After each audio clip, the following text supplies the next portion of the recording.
반갑습니다. 지금부터 한 70분간 제조업의 ICT 융합 전략에 대한 말씀을 드리겠는데요. 우리가 새로운 기술을 발견하거나 혹은 이렇게 관심을 가질 때 그 기술을 내가 어떻게 받아들여야 될 것인가라는 게 항상 고민스럽지 않습니까? 저는 이런 예를 듭니다. 예를 들면 우리 앉아 계신 사장님들 자녀분들이 계신데 누가 사장님께 이렇게 얘기합니다. 서울대나 연대 고대를 가기 위한 사교육 활용 방안을 설명드리겠습니다. 그럼 선생님들 머릿속에 어떤 게 들어옵니까? 아니 그 사교육 잘 활용하면 뭐하냐고. 애가 기본적으로 공부를 안 좋아하는데 안 먹힌다고 생각하지 않습니까? 그러니까 우리가 이런 4차 산업혁명 강의나 ICT 융합과 관련된 이런 강의를 혹은 고민을 할 때 정말 중요한 거는 이 기술 자체에 대해서 백날 관심을 가져도 아무 의미가 없다는 겁니다. 사실은. 아니 공부를 하기 싫어하는 애한테 서울의 목동에 대치동 유명한 사교육기관 알려주면 뭐합니까? 돈만 버리는 거죠. 그러니까 우리가 예를 들면 여기서 알 수 있는 거는요. 기본적으로 애가 공부하려는 의지가 있느냐, 공부를 왜 열심히 하려고 하는가, 목적과 의지가 있는지를 먼저 따져보지 않습니까? 우리가 이 4차 산업혁명 시대의 기술 문제도 제가 오늘 여러 가지 사례를 설명드리겠습니다만은 도대체 그 의지와 목적을 분명히 가지고 있느냐가 정말 중요하다는 겁니다. 목표는 단 한 가지입니다. 돈을 더 잘 벌기 위해서입니다. 돈 잘 버는 목표가 아닌 모든 것은 다 100% 뻥이거나 구라일 가능성이 높다는 게 제 생각입니다. 자, 그러면 돈을 버는데 갑자기 물건 내놓으면 돈 벌리는 거 아니지 않습니까? 그 앞 단계 정말 중요한 목표는 새로운 고객 경험을 창출하는 것입니다. 앞에 우리 한 교수님 말씀하신 부분이나 뒤에 이경상 교수님 말씀하실 부분에도 다 이 얘기가 녹아 들어갈 겁니다. 나는 정말 우리 고객에게 새로운 고객 경험을 주고 있느냐. 새로운 고객 경험은 두 가지 측면입니다. 고객이 전혀 접하지 못했던 고객 경험을 주는 것이든 아니면 기존의 고객이 접하고 있는 제품보다 더 매력적인 고객 경험을 주는 것이든 둘 중에 하나라는 거죠. 이 고객 경험이라는 목표의 실현을 도울 수 있는 기술이 아닌 기술은 굳이 할 필요가 없다는 게 제 생각입니다. 지금부터 사례 중심으로 그 얘기를 말씀을 드리겠습니다. 말씀드릴 내용은 뭐 짧은 시간이어서 일부 내용은 약간 스킵이 될지도 모르겠는데요. 첫 번째는 우리가 이 4IR 4차 산업혁명이라는 시대에 정말 우리 많은 경영자분들이 주목해야 될 새로운 룰이 하나 있습니다. 이 룰이 누구나 아는 룰인데요. 마치 우리가 옛날에 예습복습 열심히 하면 서울대 간다는 그런 룰입니다. 누구나 아는 거죠. 누구나 알죠. 근데 예습복습 열심히 하기 힘들잖아요. 3년 내내. 그런 룰을 지금부터 고민하셔야 된다는 얘기를 제가 한 가지 말씀을 드리고요. 두 번째는 이제 세 개 세션은 제조업에 관련된 부분입니다. 예를 들면 4차 산업혁명이 여기 앉아 계신 우리 대표님들이 어떤 종류의 기업, 어느 규모의 기업이든지 간에 정말 같이 고민을 해야 될 이유가 있다는 걸 설명을 드리고요. 그 다음에 이제 기술 관련된 부분을 말씀드리면서 저는 4차 산업혁명 관련된 외국 컨설팅 기관 자료를 정말 수백 권을 읽어본 것 같습니다.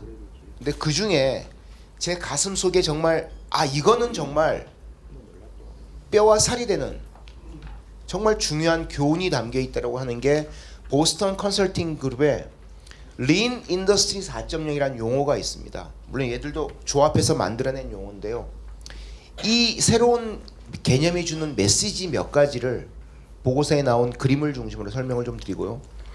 마지막으로 미국의 유명한 트랙터, 농기계 세계에서 가장 큰 농기계 회사인 존 디어라는 회사가 있습니다. 얘네가 혁신을 했는데 정말 얘네는 여러분이 보기에 어마어마하게 큰 회사입니다. 근데 여러분들하고 비교하면 내가 저렇게 따라할 수 있을까라는 생각이 들 만한 회사예요. 그런데 이 회사가 주는 교훈을 여러분이 받아들이시면은 나도 할 수 있는 건데라는 생각을 하실 수가 있을 겁니다. 미리 다 말씀드리면 재미없으니까 지금부터 말씀을 드리겠습니다. 먼저 제 소개를 간단히 하면 저는 21년간 기자 생활을 했습니다. 제가 어디 가서 제 소개를 잘 안 합니다. 학생들 앞에 아저씨는 옛날 21년간 기자 생활을 했으니까 애들이 손들고 아저씨 옛날에 그러면 기레기였어요? 이렇게 묻더라고요 애들이. 그래서 저는 제 소개를 잘 안 하는데 21년간 기자 생활을 하다가 지금 제 이름을 건 연구소 만든 지 만 7년 정도 됐고요. 주로 이제 넥스트 빅띵이라고 앞으로 떠오르는 새로운 비즈니스 모델이나 신기술을 연구해서 강의를 하고 있습니다. 부산도 1년에 한 대여섯 번 정도에서 한 10번 정도 자주 내려오고요. 항상 올 때마다 회를 못 먹고 곧장 올라가는 속상함이 있기는 합니다만은 최근에 제 강의를 어쨌든 한정된 공간에서 하다 보니까 앞에 한 교수님이나 뒤에 이경산 교수님 같은 유튜브에서 좀 알려지신 분들을 좀 보면서 부러워서 저도 유튜브 방송을 시작했습니다. 이런 거예요. 보면은 이제 여러분이 제조기업이라고 한다면 여러분이 관심을 가질 만한 내용이 이거 아세요? 전 세계 패션 유통기업의 임원들 96%가 최근 조사를 해보니까 내년부터는 중고 패션 제품 판매에 나설 겁니다. 여러분이 패션 기업의 CEO라고 생각해 보십시오. 여러분의 직접 운영하는 직영점도 있고 아울렛 같은 매장도 있는데 여러분 제품을 파는 곳이잖아요. 안 팔리면 그 수거해서 버리잖아요. 어디 땡처리 하거나. 근데 여러분의 직영점이나 매장에서 제가 입던 이 자켓을 가서 중고로 팔면은 이걸 다시 세탁해서 또 딴 사람한테 파는 일을 한다는 겁니다. 안 믿기시죠? 제 유튜브 방송 보시면 그 설명이 나와 있습니다. 뭐 방송을 꼭 보라고 유도하는 내용이 아니라요.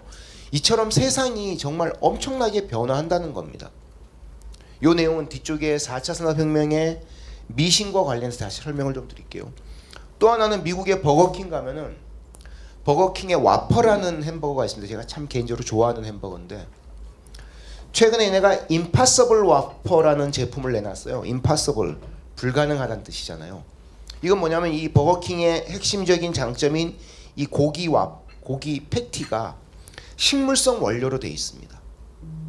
여러분 생각에는 채식 뷔페에서 콩으로 만든 소고기 드셔보신 분들은 아마 그게 기억이 별로 안 좋으실 거예요. 일단 맛이 별로 없고 딱 먹었을 때 콩의 비릿한 냄새가 납니다.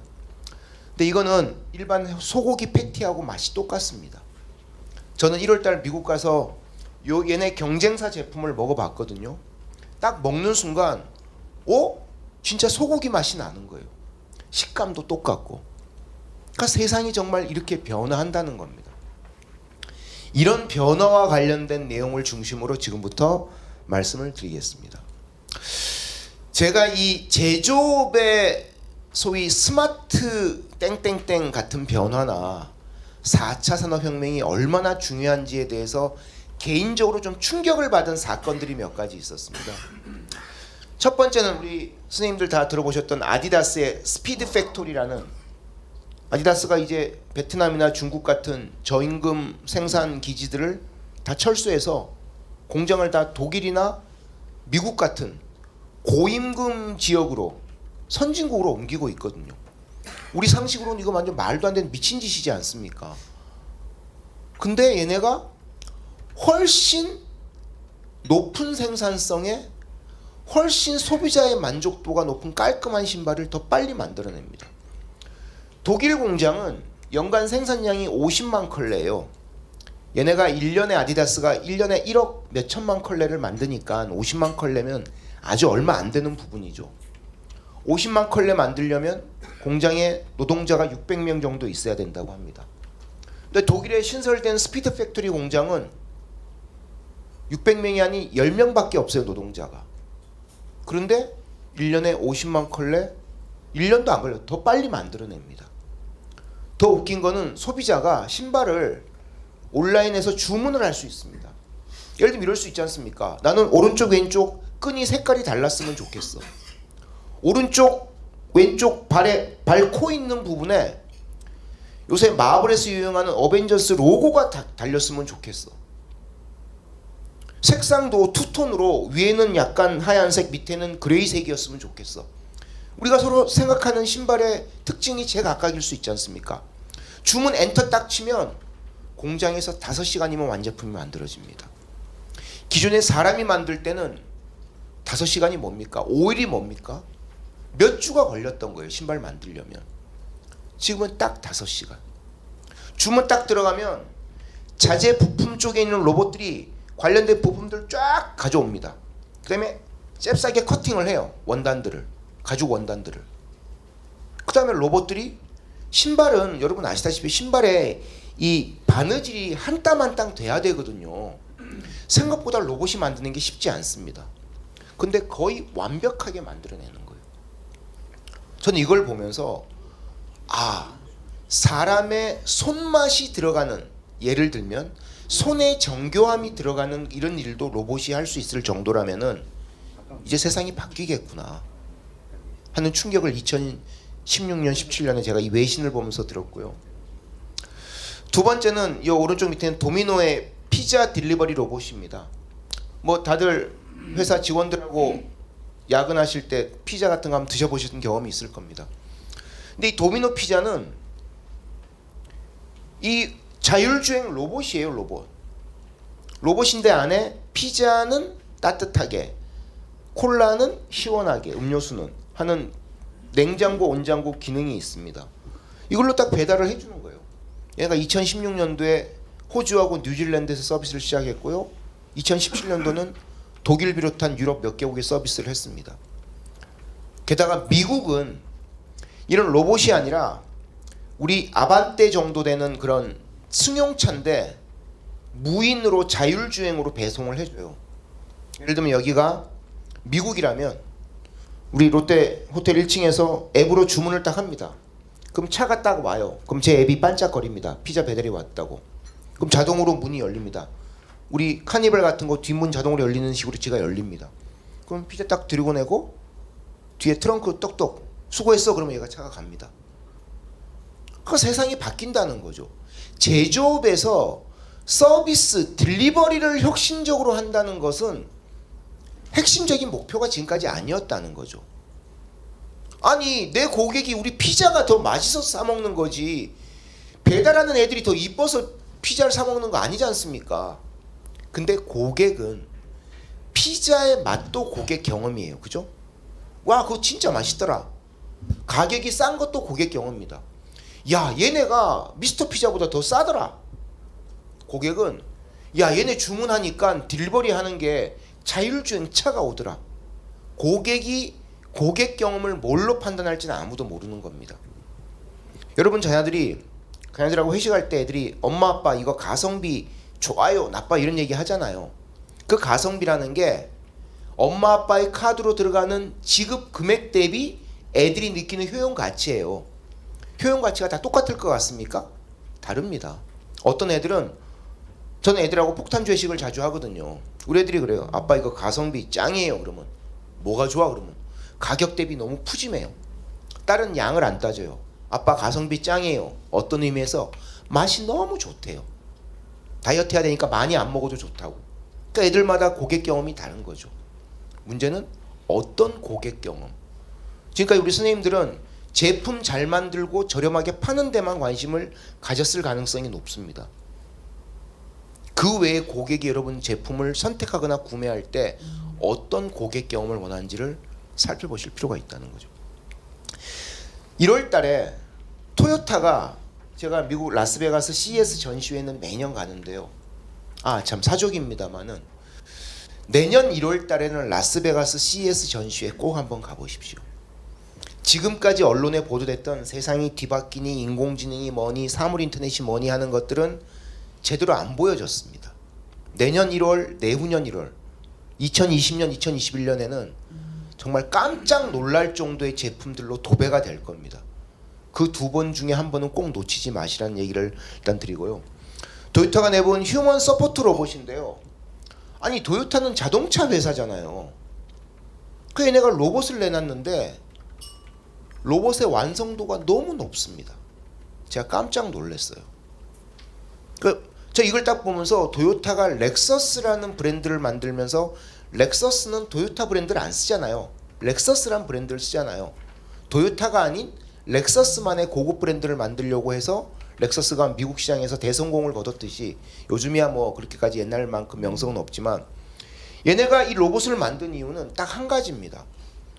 렉서스라는 브랜드를 만들어서 사람들에게 자동차 기술과 브랜드의 새로운 이미지를 알려줄 수 있었다는 거예요. 마찬가지로 사람들의 마음에 깃들 만한 새로운 제품 혹은 기술을 선보이고 싶다는 거예요. 그 첫 번째가 얘들은 생각에는 로봇일 수 있다고 생각한 거죠. 근데 얘네 전략이 멋진 게 로봇 기술은 토요타나 삼성전자나 서울에 있는 한글과 컴퓨터나 중국의 유명한 유비테크 같은 세계 최고의 기업이나 별로 차이 없습니다. 저는 눈으로 다 확인해 봤거든요. 차이점이 딱 한 가지 있는데 그중에 토요타가 정말 뛰어난 거는 딴 애들은 정말 멋지게 가오잡으려고 로봇을 만든 거예요. 많이. 토요타는 로봇 한 대를 만들 때마다 한 종류의 로봇을 만들 때마다 얘가 누구에게 의미가 있는지 어떤 용도로 쓰는지를 정확하게 디파인을 합니다. 그래서 여기 나와 있는 휴먼 서포트 로봇 중에 이거는 뭐냐면 환자들을 대상으로 물 갖다 주고 약 갖다 주고 하는 서포트 로봇이에요. 그다지 많이 쓸 수 없는 겁니다.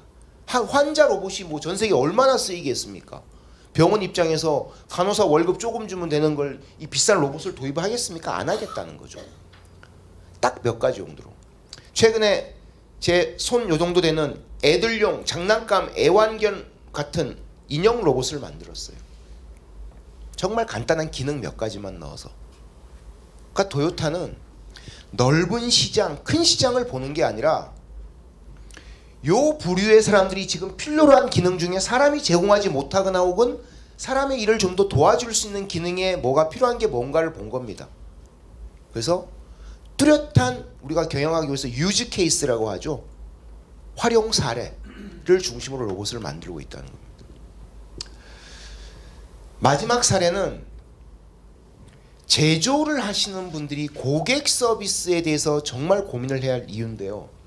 우리에 계신 우리 여성 CEO님들이 좋아하실 이케아라는 북유럽 회사의 사례입니다.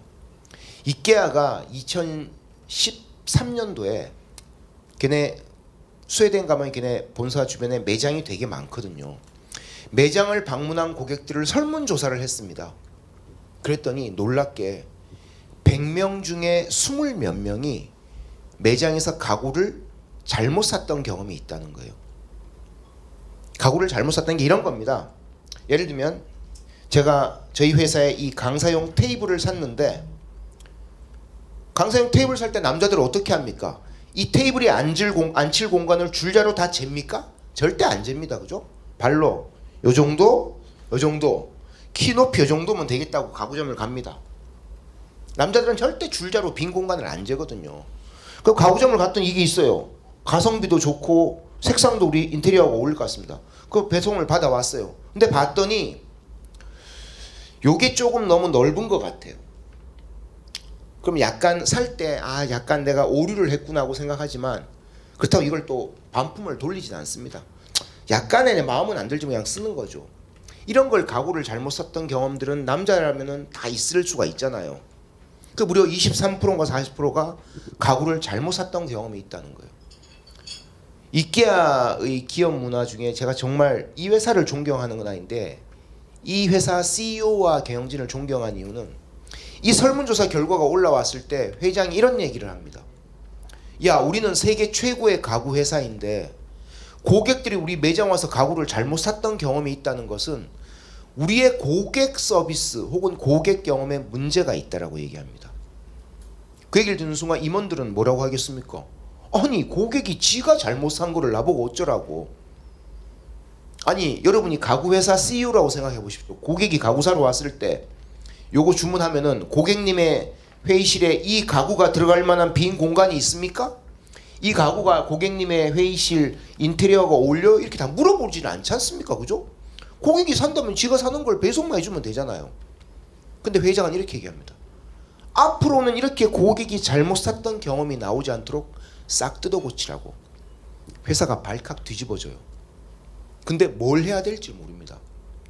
그렇다고 고객한테 앞으로 저희 매장 오실 때는 가구가 놓일 공간의 빈 공간을 줄자로 재와서 정말 빈틈없는 가구를 구매하세요라고 한다고 고객이 듣겠습니까? 안 듣잖아요. 이때 이케아는 이렇게 했습니다. 제가 예를 들면 그 스웨덴에서 가구를 잘못 샀던 경험이 있다고 설문조사를 한 고객이면은 저 같은 고객을 다 찾아오는 거예요. 이렇게 묻습니다. 아니 고객님, 지난번 설문조사 때 가구를 잘못 샀다고 했는데 왜 그렇습니까? 아니 내가 니네 매장을 한 열 몇 번 갔는데 다 잘 샀어. 근데 지난번에 우리 아들 방에 들어가는 책장을 살 때 조금 크기가 안 맞더라고. 이거 묻죠. 아니 고객님 어떻게 샀는데요? 아니 우리 아들 방에 갔더니 벽이 있는데 내 키보다 좀 높았으면 좋겠고 폭은 이 정도였으면 좋겠어. 그래서 갔더니 그런 가구가 있더라고. 딱 들여왔는데 내가 생각한 것보다 폭이 좀 더 좁고 키가 좀 더 커가지고 방에 인테리어하고 좀 안 어울리더라고. 그래서 반품하셨나요? 아니 그렇다고 반품하기엔 좀 가오 떨어지고 해서 그냥 썼어. 남자라면 누구나 경험할 수 있는 일이잖아요. 여러분 자녀들 책상 사주거나 저기 책장 사줄 때 줄자로 빈 공간 다 재신 분 여기 남성 CEO님들 한 분도 없을 겁니다. 그러니까 이케아는 이렇게 생각합니다. 그러면 앞으로 고객들한테 빈 공간에 가구 들어올 때는 빈 공간을 줄자로 정확히 측정해서 오라는 얘기를 하면 고객이 듣겠습니까? 안 듣지 않습니까? 고객의 실수를 고객의 잘못으로 돌리는 게 아니라 그 실수를 우리 서비스로 막아줄 수 있는 방법을 찾는 겁니다. 어떻게 찾을 수 있겠습니까? 고객의 실수가 뭡니까? 가구가 놓일 빈 공간을 정확하게 측정하지 않는 거지 않습니까? 그죠? 그 습관을 고치라고 하면 말이 안 되는 거죠. 그거는 여러분 같은 공급회사가 갑질을 하는 겁니다. 고객 보고 습관을 고치라고 한 것은. 고객이 빈 공간에 놓여질 가구를 미리 한번 놓아보는 방식으로 애플리케이션, 앱 기술을 만드는 겁니다. 비디오를 잠시 보시고 제가 설명드릴게요.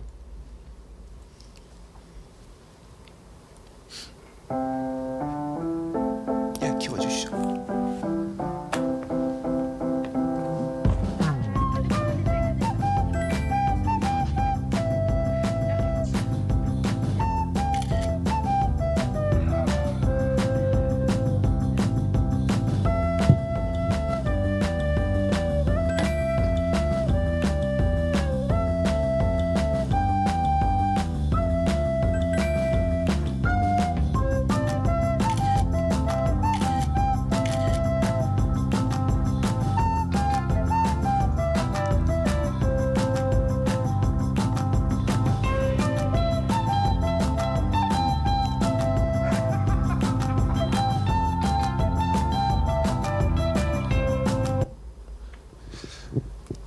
이게 뭐냐면요, 이 아이패드나 스마트폰 앱에서 이케아 카탈로그라고 있습니다.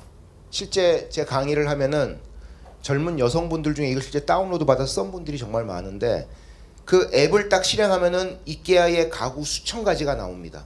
그 중에 예를 들면 집에 이렇게 녹색 소파, 2인용 소파가 필요하다고 딱 누르면 소파가 그 카메라가 비추는 곳에 딱 앉혀진 모습이 보입니다. 근데 이게 여기 지금 사람 두 명이 누워 있는 거잖아요. 실제 이 실물 크기 그 비율 그대로 딱 앉혀집니다. 그럼 어떻게 하겠습니까? 아, 요 정도면 우리의 여기에 미색의 인테리어하고 좀 어울릴 것 같고 두 명이 충분히 앉을 수 있겠나라고 생각할 수 있지 않습니까? 그래서 지금 이케아 가구를 구매하는 북유럽의 모든 고객들, 한국에도 많은 고객들이 저희 동네 근처에 광명점에 이케아점이 있거든요. 이 앱을 다 테스트 해보고 가는 겁니다. 그 이런 거죠.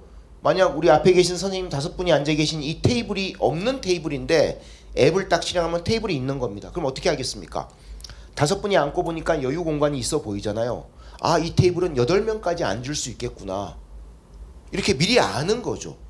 앉아보니까 테이블의 높이도 식사하시거나 노트북 작업하시기에 괜찮은 정도 높이구나 걸 미리 알도록 하는 거죠. 근데 이케아는 이 프로젝트를 하면서 회장의 불호령 때문에 시작한 겁니다. 기술에 대한 접근을 먼저 했을까요? 기술을 먼저 접근했으면 이 프로젝트 절대 성공 못하는 겁니다. 오로지 고객의 심리적 상태와 그 고객이 느낄 고객 경험만을 본 겁니다. 아까 얘기했지 않습니까? 고객이 줄자로 측정 안 해오는 건 전 세계 모든 남자가 다 똑같거든요. 덤벙덤벙 되는 거는 그 습관을 고치라고 할 수는 없지 않습니까? 그런 고객도 실수를 반복하지 않을 방법을 찾아낸 거죠. 그래서 세계 최초로 가구용 앱에 이런 증강현실 기술을 도입을 한 겁니다. 이 이케아 사례가 주는 교훈은 이게 2014년도부터 앱이 나왔는데요. 올해는 2019 이케아 카탈로그 2019라고 플레이스토어나 앱스토어에 있습니다. 전 세계 가구 회사들이 다 깜짝 놀랐대요.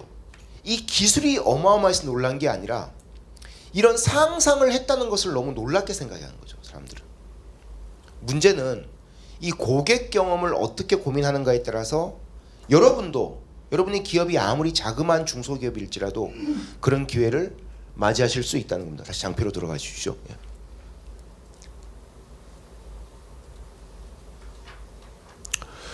그래서 이런 제조 관련 서론이 좀 길었는데요. 이런 사례를 보면서 제 생각은 이겁니다.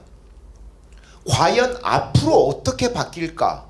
아무도 모르는 겁니다. 아무도 모르는 거예요. 그런데 고객 관점에서 고객 경험을 높여서 더 많은 생산을 더 합리적으로 하고 더 많은 돈을 벌겠다는 목표 하나를 가지고 일을 한다면 어떤 형식이든지 이 대열에 동참할 수 있다는 거죠. 당연히 도요타나 이런 데가 당장 돈을 버는 건 아닙니다. 당장 돈을 버는 건 아닙니다. 근데 고객 경험 입장에 새로운 가치를 줄 수 있다는 것이죠.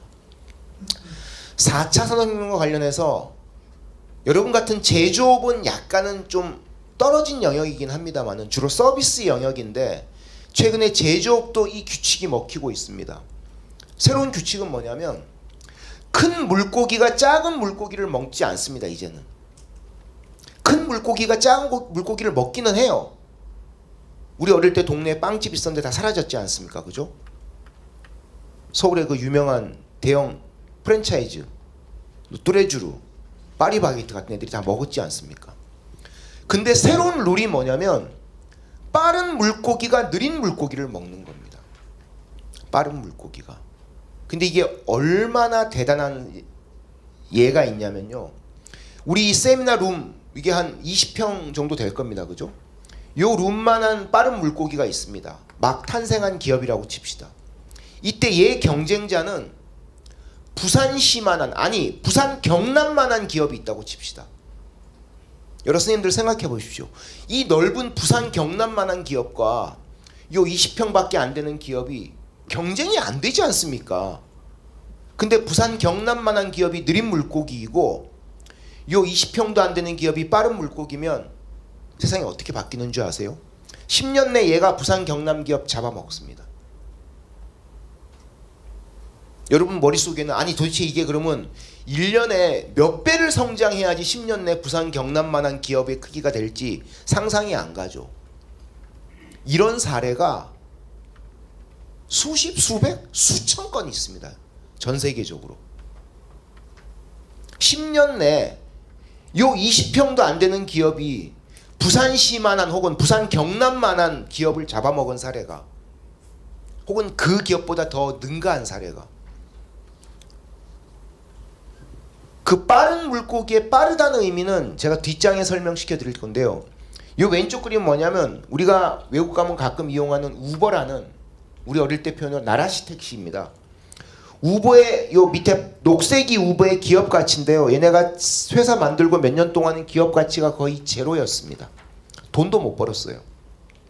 그러다 어느 날 얘네가 지금의 우버 X라는 차량 공유 서비스를 만듭니다.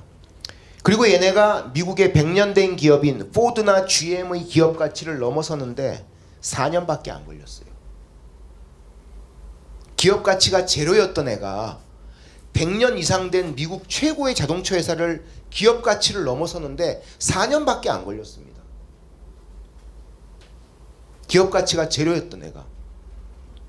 에어비앤비는 더 마찬가지예요. 얘네도 회사 설립하고 3년 동안 기업 가치가 제로였어요. 아니, 망하기 직전까지 갑니다.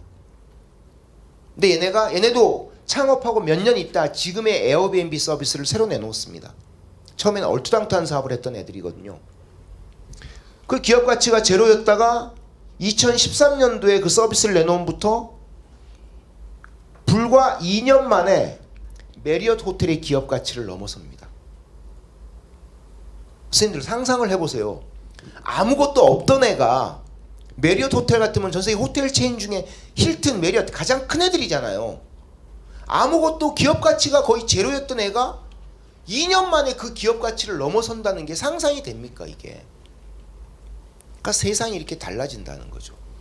그 빠른 물고기의 빠르다는 의미를 저는 새로운 비즈니스 모델만 연구하니까 제가 한 5,000개 정도의 비즈니스 모델을 연구를 해봤어요. 그 중에 정말 눈에 띄는 애들을. 얘들의 공통점을 조사해보니까 이 셋 중에 하나에 다 들어오는 겁니다. 첫 번째, 숨어있는 수요를 창출하는 겁니다. 숨어있는 수요. 예를 들면 제조업에서 숨어있는 수요는 전 세계 인공지능 스피커의 원조가 누구죠? 아마존의 에코라는 스피커. 그렇게 남들이 생각 안 하는 걸 누구보다 먼저 만들어내는 겁니다. 우버, 에어비앤비도 숨어있는 수요를 만들어낸 거예요. 그러면 대박을 치는 거죠. 전 세계 모든 인공지능 스피커, 한국에도 엄청 많습니다. 저는 아마존도 써보고 다 써봤거든요. 아마존을 써본 사람들은 제가 네이버도 써보고 SKT에 누구도 써봤는데요. 딱 쓰는 순간 미친놈들이 이거 뭐하러 이런 걸 만들었노? 이런 생각이 듭니다. 이런 허접한 쓰레기 같은 걸 왜 만들었냐고. 앞서가서 얘들이 잘하는 것뿐만 아니라 앞서간 만큼 제품의 기능과 구조도 더 완벽하다는 거죠. 두 번째는 파괴적 혁신을 하는 겁니다. 남들보다 더 저렴하게 만들거나 더 편리하게, 더 빠르게 만드는 겁니다. 예를 들면 금융산업이 핀테크라는 것 때문에 큰 열풍이 불거든요. 앞으로 10년 내 은행들 대부분 다 망할 겁니다. 저는 확신합니다. 저는 주식 투자할 때 절대 은행엔 투자 안 합니다. 투자하더라도 올해까지 망할 겁니다. 은행 거의 전 세계 모든 은행이 거의 다 망할 겁니다. 제가 보기에는 10년 내에 지금보다 많이 줄어들 거예요. 이유가 뭐냐면 그 은행보다 훨씬 편리하고 저렴한 서비스 수요를 가진 핀테크 기업들이 세상을 바꾸거든요. 대한민국의 모든 시중은행이 지금까지 기러기 아빠들 때문에 돈을 많이 벌었어요.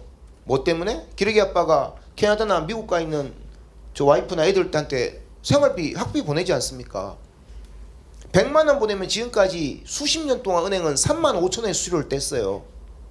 은행은 100만 원이면 3.5%를 뗀 거 아닙니까? 근데 은행의 해외 송금 수수료 같은 경우는 알짜배기 수입원이거든요. 이게 재작년부터 제로가 됐습니다. 은행의 대한민국 모든 시중은행의 수입이 누구 때문에? 카카오뱅크 때문에. 카카오뱅크는 그 100만 원에 3만 5천 원 받던 거를 3천 원으로 낮췄거든요. 그러니까 모든 은행이 카카오뱅크가 저렇게 낮췄는데 우리는 자기 수수료 고집하면은 자기 고객을 카뱅한테 다 뺏길 것 같잖아요. 그러니까 자기도 한 수익을 다 포기해버린 거죠. 이렇게 파괴적 혁신을 하는 방법이 있습니다. 예를 들면 아까 아디다스 같은 경우는 생산 절차를 파괴적 혁신을 한 거죠. 로봇 공장을 통해서. 세 번째는 소재 혁명입니다. 아까 맥도날드 버거킹 햄버거의 임파서블 와퍼 같은 경우는 임파서블 푸드라는 회사에서 만든 식물성 원료로 된 소고기 패티거든요. 저는 먹어봤는데 정말 완벽하게 소고기 맛하고 똑같지는 않습니다만 서울에서 먹은 채식 뷔페의 콩으로 만든 소고기보단 100만 배 더 맛있습니다. 씹는 느낌도 좋고요. 이런 식으로 소재를 바꾸는 방법이 있습니다. 예를 들면은 제가 재작년 3년 전에 동원 F&B 부회장님하고 회사 사장님들 모시고 강의하면서 미국은 식물성 원료가 다 뜹니다. 동원 F&B도 이런 소고기 패티 수입하십시오 라고 강권을 했더니 제 얘기를 아마 들은 것 같습니다. 임파서블 푸드가 아닌 비욘드 미트라는 미국의 또 다른 식물성 원료로 만든 소고기 패티가 있습니다. 그걸 독점 수입을 했어요. 그래서 서울의 이태원에 가면은 그 채식주의자를 위한 햄버거 가게가 있습니다. 근데 이 햄버거 가게가 저 같은 육식주의자가 더 많이 간대요. 이유가 뭡니까? 건강에 대한 우려 때문에. 우리가 햄버거를 삼시세끼 못 먹지 않습니까? 건강에 대한 우려 때문에. 그러니까 이런 식으로 세상이 이 소재혁명으로 바뀌고 있다는 거죠. 우리 선생님들은 어떤 혁신을 할 것이냐.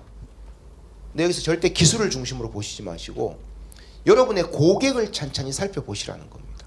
그 고객들이 어떤 고객 경험을 더 선호할 건지를. 자, 제조업이 이 4차 산업혁명에 관련된 4가지 미신이 있습니다. 이거 정말 언론에서도 많이 소개되는 건데요. 먼저 그 전에 위의 장표는 뭐냐면은 IoT, 사물 인터넷 관련 기술을 파일럿 프로젝트 하거나 디플로이, 구축하고 있는 기업의 비율을 맥킨지에 조사를 해봤습니다. 활발하게 도입하는 기업은 29%고요.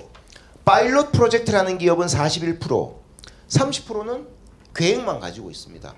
즉 71%는 소규모로 파일럿 프로젝트를 하거나 아직은 도입을 안 하는 거예요.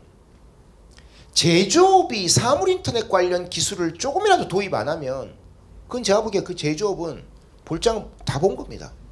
사물 인터넷은 이거는 4차 산업혁명이 아니라 최소한 갖춰야 될 예습복습의 기초입니다. 제가 보기에. 예습복습 열심히 해야 서울대 가는 게 아니라 예습복습의 기초가 되는 건 이걸 안 했다고, 안 하고 있다는 거죠. 자, 그러면 맥킨지 조사를 해봤습니다. 왜 안 하는지, 그리고 파일럿 프로젝트 하는 애들이 왜 실질적인 구축을 안 하는지. 그랬더니 가장 많은 게 자원이나 지식의 부족 때문에 그렇습니다. 회사 내에 그런 전담 인력이 없다는 거죠. 지금까지는 이거 명심하셔야 되는 게, 지금까지는 여러분이 ERP 시스템을 도입하거나 그루베어 시스템을 도입하거나 프로젝트 할 때 컨설팅 업체나 SI 업체 돈 주고 맡기면 됩니다. 그 결과물 여러분 내부에 쓰면 되는 거예요. 지금 소위 4차 산업혁명에 관련 기술을 도입하거나 활용할 때는 내부에 이걸 철저하게 오거나이즈 할 수 있는 전문 인력 없으면요, 비싼 돈 주고 들여온 게 5년 내 말짱 꽝 될 확률이 100%입니다. 제가 보기에. 제대로 못 쓴다는 겁니다. 더 중요한 거는 아까 우리 한 교수님 말씀에서도 저와 비슷한 말씀을 하셨는데, 이 컨설팅 업체나 외부 전문가를 쓰려고 할 때 걔들한테 내 입장을 충분히 전달할 만한 준비를 해야 된다는 겁니다. 아니면요 100% 그놈들이 갑질합니다. 한번 경험해 보십시오. 100% 걔들이 갑질해요. 왜냐하면 지들도 해본 경험이 별로 없거든요. 깐 미사역으로 포장하는 거예요. 아, 대표님 5억만 투자해 주시면요 멋진 스마트 공장 만들어 드리겠습니다. 요즘 애들은 개뻥입니다. 절대 안 됩니다. 여러분이 뭘 하겠다는 의지와 거기에 대한 기본적인 자기 철학 없으면 절대 안 된다는 겁니다. 두 번째는 높은 비용에 대한 우려. 세 번째는 이게 중요한데요. Hard to justify business case. 이 비즈니스 사례를 분명하게 정당하기가 쉽지 않다는 겁니다. 저는 이 비즈니스 케이스나 뒤쪽에 나오는 비즈니스 밸류를 뭘로 보냐면요, 이걸 가지고 뭘 하겠다는 목표가 있어야 된다는 겁니다. 그 목표는 단 한 가지입니다. 돈을 더 버는 것입니다. 그 전 단계로 직접적으로 거둬야 될 가치는 고객 경험을 높이는 겁니다.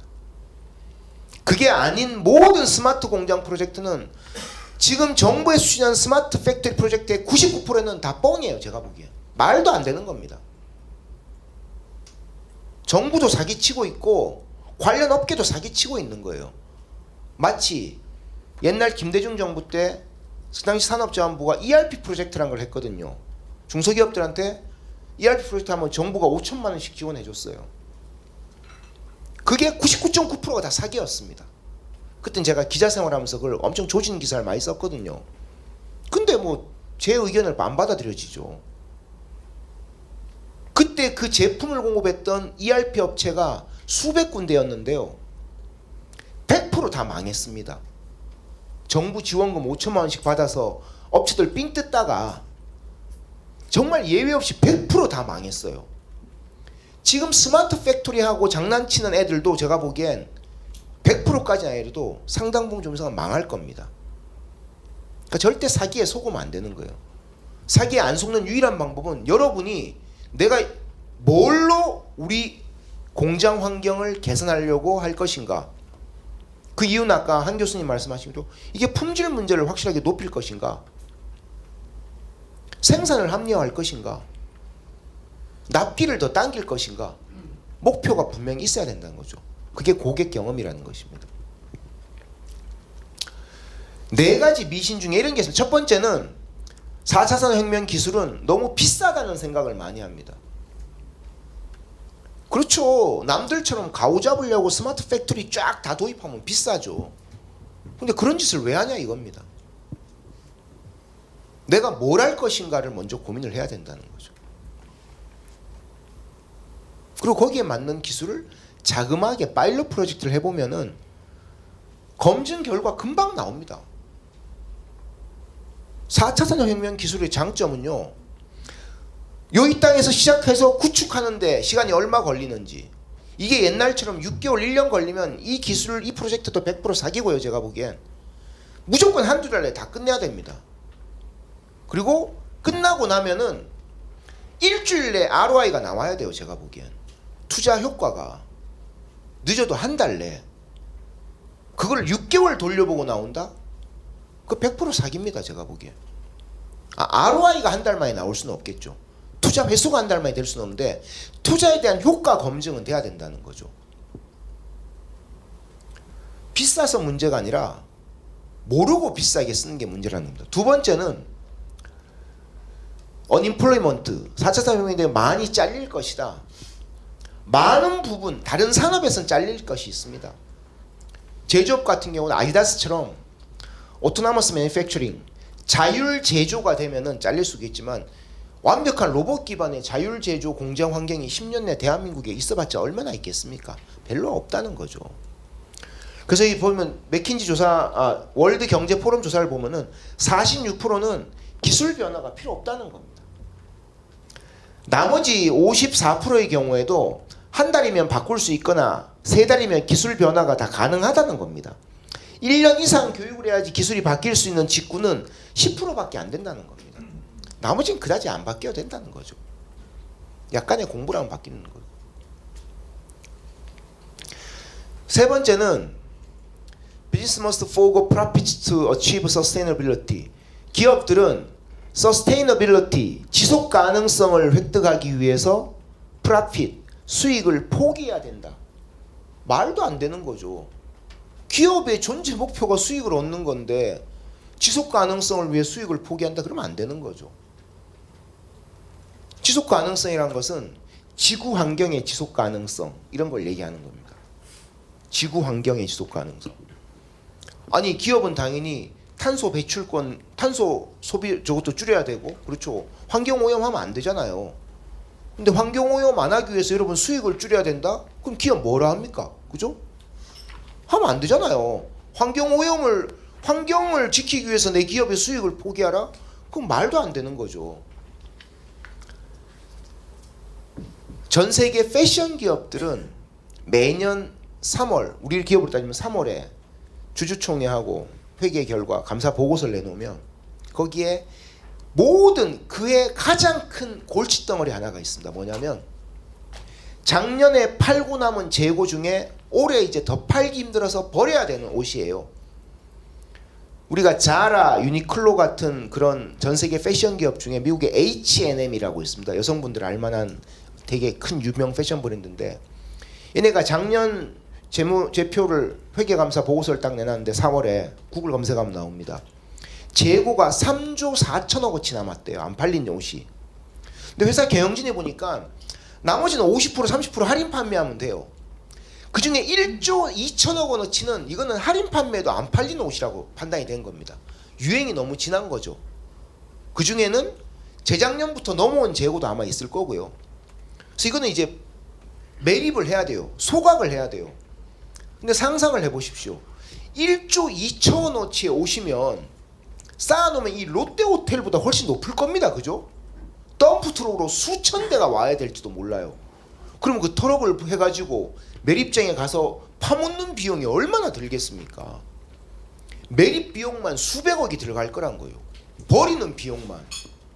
그래서 H&M이 어떻게 했냐면 작년 초에 이 CEO가 미국의 몇 군데 화력발전소 CEO들한테 전화했습니다. 부탁이 있는데요. 한 일주일만 석탄 떼지 말고 우리가 옷을 덤프 트럭으로 500대 갖다 줄 테니까 화력발전소에 석탄 대신 우리 옷을 좀 태우라고. 화력발전소 입장에서 와이 나시죠. 석탄 떼려면 석탄 원가 비용이 많이 들지 않습니까? 그 애가 덤프 트럭으로 화력발전소마다 1000대씩 갖다 줬습니다. 1조 2천억 원어치를. 그래서 미국에 며칠인지 기억 안 나는데 4월 말인가 5월 초에 며칠간은 미국의 화력발전소가 석탄을 동시에 안 떼고 H&M 옷으로 다 태웠어요. 화력발전소에. 그런 H&M 같은 데는 지구 환경을 지키기 위해서 옷을 매각하거나 땅에 묻으면 이거는 문제가 되지 않습니까? 마치 지금 우리가 플라스틱을 너무 땅에 많이 묻어서 문제가 되듯이. 그럼 얘네는 수익을 포기하면서 계속 고민을 해야 되느냐? 그렇지 않다는 거죠. 아까 제가 서두에 말씀드린 것처럼 전 세계 패션 기업들이 조만간 중고 패션 제품 유통에 나설 겁니다. 예를 들면 제가 이게 H&M 옷이라면은 옷을 20만 주고 사서 1년 입고 중고차 팔듯이 10만 원에 팝니다. 그럼 H&M은 이거 드라이해서 지네 매장에서 마진 붙여서 13만 원에 파는 거예요. 중고차 팔듯이. 혹은 렌탈을 해주는 겁니다. 미국에는 이런 게 있어요. 우리 여선생님들이 미국에 계시면 지금처럼 비싼 옷을 살 필요가 없습니다. 한 달에 9만 원을 내면은 드레스나 재킷, 청바지, 이 브라우스 같은 옷 4벌을 한 달 동안 빌려줘요. 그것도 비싼 옷을.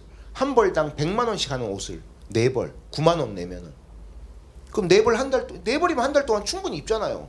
그냥 댁에서 입는 잠옷이나 반바지 같은 허드레 옷 말고 비즈니스 캐주얼.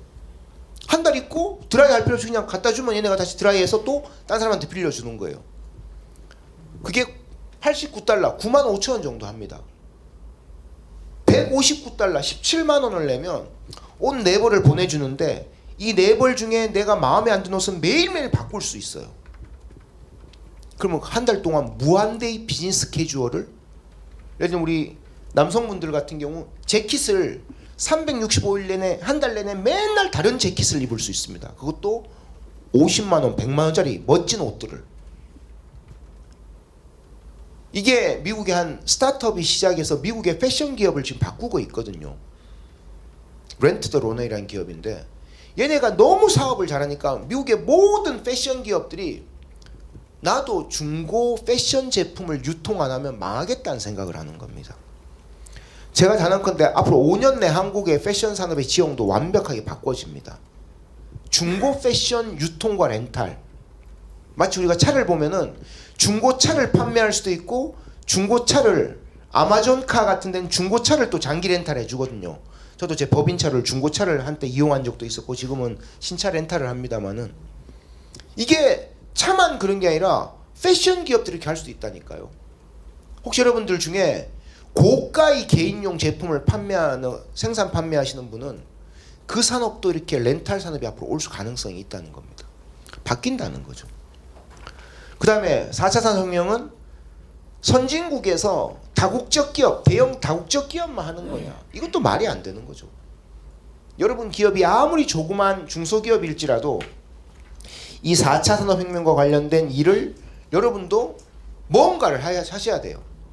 기술을 안 쓰셔도 좋습니다. 어떤 관점에서? 여러분 제품에 대한, 서비스에 대한 고객 경험을 높이는 관점에서. 전 세계 기업들의 경제 규모 대비 고객 경험을 높이기 위한 선진적 활동의 수준을 놓고 보면 한국과 미국의 격차가 얼마나 벌어질 것 같습니까? 최소 20년 이상 떨어졌어요. 한국이. 거의 모든 산업에서요. 중국과 우리를 비교하면 어떨 것 같습니까? 중국이 우리보다 최소 15년 더 앞서갑니다. 고객 경험이라는 관점에서. 단언컨대 삼성전자 반도체를 제외한 모든 산업은 이미 중국보다 완벽하게 우리가 하위예요. 국제 경쟁력에서. 현대차, 완성차 정도 하고. 두 회사 다 5년 내 중국에 다 뒤질 겁니다. 제가 보기에는. 삼성전자 반도체만 조금 더 버틸 수도 있을지 모르겠네요. 나머지 모든 산업은 중국의 하청업체가 될 거예요. 제가 보기에. 이렇게 변화를 안 하고 있으면. 중국은 이미 우리보다 고객 경험이라는 관점도 훨씬 뛰어나고요. 사기꾼도 많은 나라이긴 합니다만은 선진 기술, 스마트 팩토리 같은 선진 기술을 쓰는 데서도 우리보다 훨씬 앞서갑니다. 최소 10년 이상 더 앞서가요. 모든 사례가. 근데 이게요. 한 가지 비근한 예를 말씀드리면 카카오톡이라는 회사에 카카오톡의 김범수 의장이라고 있습니다. 이 친구가 제 고등학교 친구예요. 예전에 얘가 카카오톡을 만들었을 때 그때만 해도 얘가 휴대폰을 6개월마다 안 바꿀 때여서 통화가 자주 됐습니다. 지금은 6개월, 3개월마다 휴대폰을 바꿔서 연락이 안 되는데 그때 제가 전자신문 데스크를 할 때 찾아갔습니다. 그때 이 녀석이 저한테 자랑하는 거예요. 야 석이야, 요새 중국의 텐센트 애들이 매주 벤치마킹하러 온다는 거예요. 한국의 카카오톡이라는 무료 메신저 서비스가 너무 잘 되니까. 그러면서 애가 어깨에 가오를 딱 잡고 우리가 이 정도로 중국에서 인정받는다고. 딱 6개월간 텐센트가 그렇게 했습니다. 그리고 한국을 안 왔어요. 지금은 어떻게 하는지 아세요? 카카오가 매주 중국으로 배우러 갑니다. 갔다 와서 카카오에 딱 하는 말이 그렇습니다. 이제는 너무 앞서가서 배울 수가 없답니다. 조금 앞서가면 배울 수 있잖아요. 근데 우리보다 5년, 10년을 더 앞서가 있으면 배울 게 뭐가 있겠습니까? 그냥 와 대단하다고 혀만 내두르고 오는 거죠. 그 중국이 이렇게 앞서갔던 경험이 뭔지 아십니까? 처음부터 우리보다 기술이 뛰어난 게 아니었어요. 얘네는 태생적으로 중국은 대국 굴기라는 오랫동안 지난 수천 년 역사 동안 세계를 지배했던 나라지 않습니까? 지네가 세계 최강이란 강한 자신감이 있고, 두 번째는 시진핑 들어서면서부터 얘네가 디자인 띵킹이라는 것을 체화하고 있습니다. 이게 고객 경험을 높이는 방법론이군요. 실리콘밸리에서 나온. 그러니까 우리보다 더 앞서갈 수 있다는 것이죠. 자, 생산의 변화를 하는 메가 트렌드 관련해서 우리 선생님들의 회사의 이 스마트 팩토리나 IT 인프라가 어떤지를 제가 모르고 그냥 지방의 중소기업이고 기술 도입이 많지 않은 기업이라는 전제 조건으로 말씀드리겠습니다. 혹시 기술이 앞서가는 회사는 너무 불쾌하지 마십시오. 첫 번째 인텔리전스, 두 번째 커넥티비티, 세 번째 플렉서블 오토메이션이 있는데요. 여러분 같은 지방의 중소기업이나 서울의 삼성전자, SK텔레콤, SK하이닉스 같이 모두가 대한민국 기업이 가장 부족한 게 뭔지 아세요? 인텔리전스입니다. 인텔리전스. 이건 뭐냐면 회사에서 대표가 회사의 상무나 전무나 부사장이 모든 업무 지시를 할 때 통계 분석 결과를 기반으로 지시를 할 수 있는 기업이 인텔리전스한 기업이에요. 대한민국에 이런 문화가 있을까요? 없죠. 내가 삼성전자의 상무나 부사장이면 이렇게 얘기합니다. 야, 요새 미국 쪽에 판매량이 좀 떨어지는데 어떻게 좀 높여봐. 야, 생산 쪽이 요새 주문에 못 맞추고 있는데 좀 높여봐. 이렇게 지시를 내리거든요. 이거는 미국의 70년대 미국의 경영자들이 하던 수법이에요. 지금 어떻게 되냐면, 야, 미국의 주문이 얼만데 최근 주문량을 생산해서 못 맞춘 날이 며칠이었고, 못 맞춘 주문량의 100% 기준으로 만족도가 97%, 93%, 87%면 87%처럼 주문량에 비해서 생산량이 극도로 떨어지는 환경을 빨리 극복하기 위해서 요걸 타깃으로 뭘 바꿔보자. 이렇게 얘기를 해야 되는 거예요. 삼성전자 권오현 부회장이 최근에 초격차라는 책을 썼잖아요. 그 책을 써가지고 이분이 전국으로 강의를 다니는데 최근에 포항공대 교수들하고 강의를 했습니다. 이게 한국경제에 기사가 났어요. 자기는 밑에 상무나 전무들이 이런 얘기하면 애들 죽여버린대요. 상무나 전무가 이렇게 얘기한답니다. 삼성전자에서 밑에 부장 차장 모아놓고 야 요새 인공지능이 뜬다니까 우리 삼성전자는 뭘 먹고 살 수 있는지를 알아와 이렇게 얘기한대요. 상무나 전무가 밑에 부장한테 이렇게 얘기할 수 있잖아요. 근데 이 얘기를 할 때 이 권 부회장이 지나가다 그 얘기를 들으면 그 상무 전무 자기 방으로 부른답니다. 야 이 새끼야 니는 월급도 더 많이 받는 놈이 네가 알아보지 왜 애들한테 시키냐고. 그렇잖아요. 상무나 전무면 연봉 3억 5억 되거든요. PI 받으면 뭐 10억까지 될 수도 있고 7, 8억 될 수도 있고 그 밑에 부장 차장 해봤자 겨우 연봉 1억밖에 안 된 애들한테 왜 걔들한테 묶이는 거예요. 지가 직급이 높고 책임감이 더 있으면은 지가 고민을 더 해야지. 즉 우리가 어떤 의사결정을 할 때는 통계 분석, 인텔리전스 기반으로 해야 된다는 것입니다. 그럼 통계 분석을 하려면 우리 회사에 벌어지는 모든 사건이나 이벤트에 대해서 통계 분석할 수 있는 데이터를 여러분이 모으고 있냐는 겁니다. 안 모을 확률이 높다는 거죠. 데이터는 그 하나를 보면 쓰레기 데이터일 확률이 높습니다. 하나 두 개가 쌓이면 하루치 이틀치가 쌓이면 근데 이게 일주일치가 쌓이고 한 달치가 쌓이고 1년치가 쌓이면요 그 데이터가 여러분의 보고가 될 수가 있습니다. 모든 데이터가 보고란 뜻은 아닙니다. 분석할 수 있는 데이터가 쌓이기 시작하면은 의사결정이 달라질 수 있다는 거죠.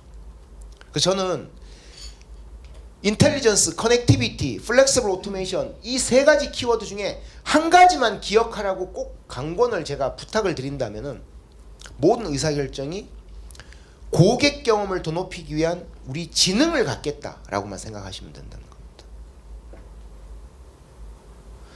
서울에서 스마트 팩토리 하는 기업들 중에 과거에 공장 자동화 기기들이 엄청 많아서 스마트 팩토리 하려고 빅데이터 분석을 하려고 했어요. 그랬더니 이 기계들마다 생성되는 데이터가 지금까지는 다 공중에 날려버렸대요. 그 데이터를 모으려고 보니까 데이터를 모을 수 있는 방법이 없더랍니다. 한 번도 그런 걸 해보지 않으니까. 데이터랑은 데이터만의 규격들이 있거든요. 데이터 포맷이라고 하는. 그것 때문에 난항 겪는 스마트 팩토리 관련 프로젝트가 정말 많다는 겁니다. 그러니까 큰 프로젝트 될 때 생각하지 마시고 여러분이 대표로서 의사결정하실 때 공장에 관련된 의사결정을 하시든 생산 판매에 대한 의사결정을 하시든 혹은 AS 관련 의사결정을 하시든 데이터에 대한 충분한 인텔리전스를 여러분이 확보하고 있는지를 뒤돌아보시고 그 데이터를 모으고 분석하는 일부터 시작을 하시는 게 스마트 팩토리의 가장 우선시되는 제가 제 경험으로 많은 사례를 본 결과 가장 우선시되는 아까 한 교수님 말씀하시대로 생산, 품질, 가격, 납기 뭐 있지 않습니까? 그죠? 옛날부터 지구상의 모든 제조기업이 고민했던 원칙들 그걸 의사결정 기반으로 할 수 있는 데이터를 모으기 시작하는 것이 중요하다는 생각이 들고요. 그래서 시간이 다 되면 제가 뒤쪽으로 좀 스킵을 잠시 때 해야겠네요.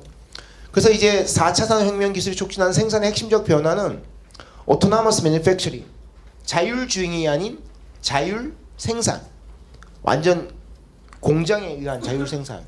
그래서 미국 같으면은 사람을 협조하는 로봇들에 대한 관심이 높아요. 그래서 생산 라인에 사람이 여기 서 있고 로봇이 서 있습니다. 같이 협업을 하는 거예요.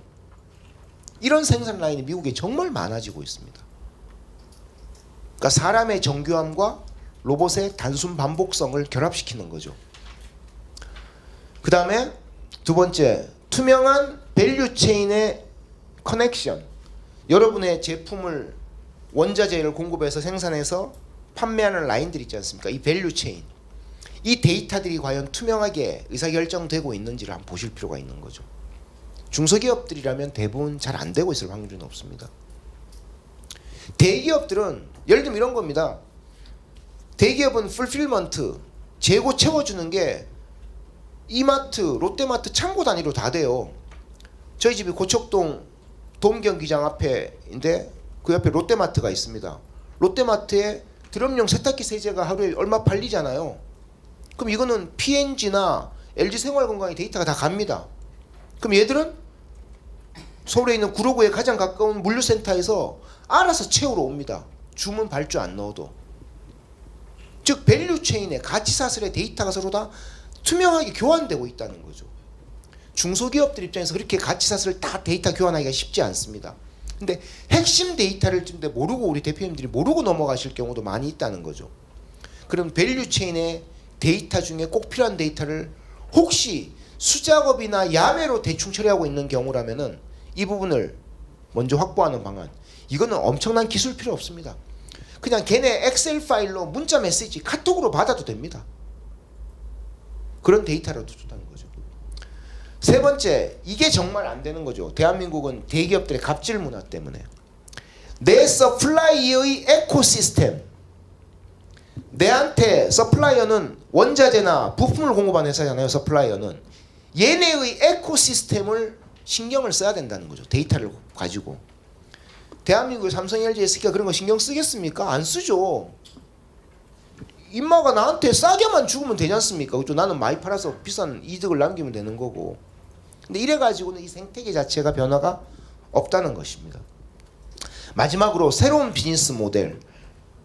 여러분들 어떤 업종에 계시든지 5년 내 새로운 비즈니스 모델 고민 못 하시는 기업은 도태될 확률이 높습니다. 정말 이런 초면에 죄송한 말씀입니다만은 우리 같은 물건 파는 회사가 비즈니스 모델이 뭐가 필요해라는 생각 절대 하시면 안 된다는 거죠.